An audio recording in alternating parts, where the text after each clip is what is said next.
बिस्मिल्लाहिर्रहमानिर्रहीम। अस्सलाम वालेकुम। वैली अपडेट्स न्यूज़ के साथ मैं हूं सना हुसैन। चलते हैं खबर की जानिब। जून के आखिर तक कोई मिनी बजट नहीं आएगा, IMF को मना लिया गया। पाकिस्तान और IMF का आज मुज़ाकरात का आखिरी दिन होगा।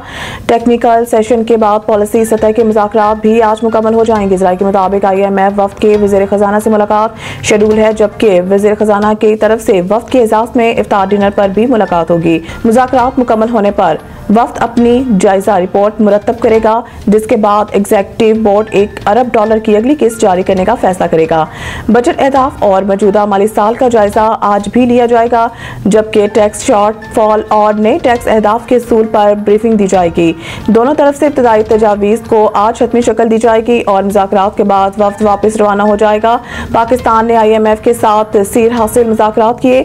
IMF के बेशतर अहदाफ हासिल किए गए और तमाम ज़रूरी मौशी डाटा फराहम किया गया। IMF ने सोलर पैनल्स पर रायतें भी खत्म करने का कह दिया और मौशी नज़्म ज़ब्त पर सख्ती से दरामद का मुतालबा किया गया है। दारुल उलूम हकानिया और बनो धमाकों के खुदकश हमलावरों की शिनाख्त होगी। IGKP जुल्फ़कार हमीद ने कहा कि नौशहरा में दारुल उलूम हकानिया और बनो धमाकों की तहकीकात जारी है। दोनों धमाकों की CCTV वीडियोस हासिल कर ली हैं, जबकि खुदकश हमलावरों के एजाज से शिनाख्त कर ली गई है। IGKP ने बताया है कि बनो वाक़े में इस्तेमाल होने वाली गाड़ियों की ट्रैकिंग भी कर ली है। वाक़े में गैर मुल्की असलहा भी इस्तेमाल किया गया है। असलहा की ट्रैकिंग कर रहे हैं, किस मुल्क से और कैसे आया। उन्होंने मजीद कहा है कि कुरम में हालात खराब करने वाले 100 से ज्यादा मुल्ज़मान गिरफ्तार हुए हैं। कुरम वाक़यात में अब दहशतगर्दी का अंसर भी शुरू हुआ है। कुरम के लिए अलग हिकमत अमली बनाई है। उम्मीद है अब कोई वाक़या नहीं होगा। IG खैबर पख्तूनख्वा का कहना था कि कुछ अरसे में कुरम में पायदार अमन कायम करने में कामयाब होंगे। सेफ सिटी प्रोजेक्ट की मंजूरी दे दी गई है। चंद माह में सेफ सिटी प्रोजेक्ट मुकम्मल कर लिया जाएगा। जाफर एक्सप्रेस हमला, 4 शोधा के जस्ते खाकी आबाई इलाकों को रवाना, जख्मियों की हालत खतरे से बाहर। शहीद मोहम्मद मुमताज का ताल्लुक मानसहरा, रोज़े अली का ताल्लुक स्कर्दू गांचे, शहीद मोहम्मद उस्मान का ताल्लुक अटक और शहीद मोहम्मद इम्तियाज का ताल्लुक सियालकोट से है। तमाम शोधा की नमाज जनाजा आज इनके आबाई इलाकों में अदा की जाएगी।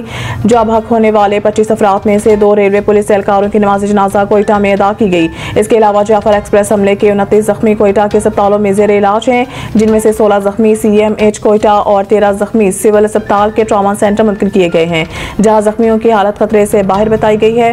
जख्मियों का कहना है कि वो मनाज़िर नाकाबिले बयान है। जब हमलावर मुसाफिरों को एक एक करके फायरिंग करके मार रहे थे तो इनके पास दूसरा रास्ता नहीं था और मौका मिलते ही 70 से ज्यादा लोग वहां से भाग गए, लेकिन मुतअद्दिद अफराद दहशतगर्दों की फायरिंग से जख्मी भी हुए। मौजूदा ईवान अगर जाली है तो क्या चेयरमैन कायमी कमेटी गैर कानूनी नहीं। अयाज सादिक इस्लामाबाद में मीडिया से गुफ्तगू करते हुए स्पीकर कौमी असम्बली ने कहा है कि मुझे हवालदार कहा जाता है तो मुझे इस पे फख्र है।